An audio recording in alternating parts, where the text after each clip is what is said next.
How does someone end up taking the most priceless treasure that they can have in this life, our faith, and end up squandering it and losing it? It doesn't happen overnight. You don't just lose your Iman. It's a process. And that process has been described in these timeless words. Bala, of course you used to be with us. وَلَكِنَّكُمْ فَتَنْتُمْ أَنفُسَكُمْ. However, you put yourselves, I'll do a rough translation first and I'll explain. Number one, you put yourselves in fitna, you put yourselves in trial.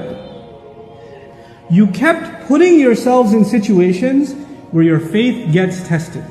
Try to understand what that means. You kept putting yourself in environments where you knew it was bad for you, but you said, no, I can handle it. I got this. You kept surrounding yourselves with friends that would do bad things, say bad things, see bad things, go to bad places, but you said, I'm not like them, I'm just trying to help them. And you kept going back into those environments. You kept getting into gatherings and places and situations. You kept putting yourselves in those places assuming that it will not have any effect on you. It'll affect everyone else, but it won't affect you. Somebody who smells, stands next to a smoker for the first time is coughing and their eyes are burning. But if they start smoking themselves a year later, that just becomes their oxygen. They can't even breathe normally without smoking. It changes them altogether. What was the second problem? The second problem was وَتَرَبَّصْتُمْ. You kept procrastinating. Now what does that mean? That means you realized it's bad, and you also realized in your own conscience, I should change, but you told yourself, I'll change pretty soon inshallah. Just this one more month I'm doing this, just this one more weekend, just this one or two more party, just one or two more drinks. That you keep telling yourself just a little bit more, and then people tell my favorite one, Ramadan is right around the corner. It's just 10 more months, 11 more months. Once Ramadan comes, man, I'll be totally different. And I plan to go to Hajj. Once I go to Hajj, you watch, I'm going to be a different person. But until then, just make dua for me. What is the effect of tarabbus, of holding off? Actually, you assume that you can put the brakes on at any time. The truth of it is, that's not the case. The longer you stay, the more addicted you become, and the more impossible you feel, it's impossible for you to get out of it. And when that happens, a guilt sets in. Nobody likes to feel guilty. And then shaitan comes and says, why do you feel guilty? You don't have to feel guilty. The only thing that's making you feel guilty is this Islam thing. Islam says this is haram and that's a sin and that's a sin and you can't do this and you can't say that and you can't go there. Islam keeps making you feel bad, man. I want you to feel good. How true is Islam anyway? And now the thoughts start running in this person's mind, a man or a woman. Why am I even following Islam? It seems like it just wants me not to be happy. I just want to live my life, man. I just want to be free. I just want to be able to do what I want. I just want to be able to hang out with my friends. I'm not so sure about the Quran anyway. How do we even know there is a God?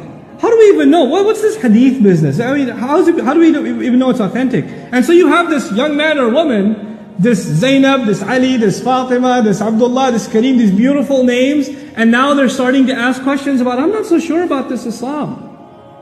I don't know. I have doubts. I have serious doubts. And these are not PhDs in philosophy. Nor do they have exhaustive education in Islamic history where they studied it and they started developing doubts. No. They were in a bad environment. They didn't change themselves. That is the process. I've talked to hundreds of these people that literally live this ayah. They live this ayah. And then they get to a point where they have doubts.